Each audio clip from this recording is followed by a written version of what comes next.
Roger, go for deploy. The idea of colonizing another world has always been a fantasy of ours. It is in our nature to pioneer new lands, to settle and inhabit even the most unforgiving environments. If NASA's astronauts are to have a long-term presence on the Moon or on Mars, they'll need to figure out ways to build habitable structures. Something that will protect them from the extreme temperatures, radiation, and micrometeorites.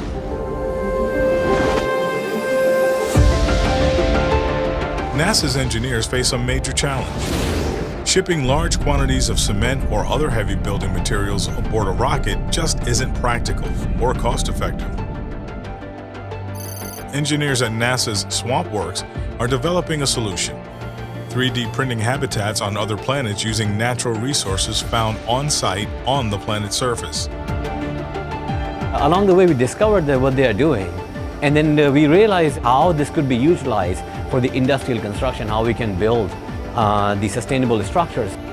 Using new additive manufacturing technology, combined with the latest advancements in material science, structures can be sustainably built using a combination of local materials and lightweight recycled materials. By mixing small amounts of plastic waste with lunar or Martian regolith, similar to dirt and rock found in desert climates on Earth, a cement-like structure is formed and composited into place with robotic precision. We are using Fusion 360 for the design, PowerShape for the redesign, and PowerMill for the toolpath generation. The technology that we're seeing today is incredibly valuable because it's using automation in order to produce that. So that means that I can repeat the process in even the most remote area of this planet. The materials and techniques being developed on this project have the potential to revolutionize the way we do construction here on Earth, too.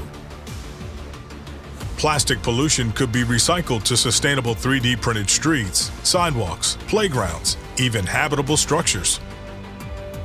This is really the future of making things, is how we reimagine designing for manufacturing. So now we need to rethink how we design and manufacture parts by joining these two skills in one.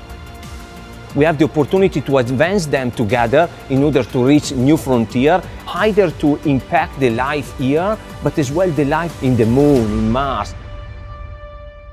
Ignition sequence start. 3, 2, 1.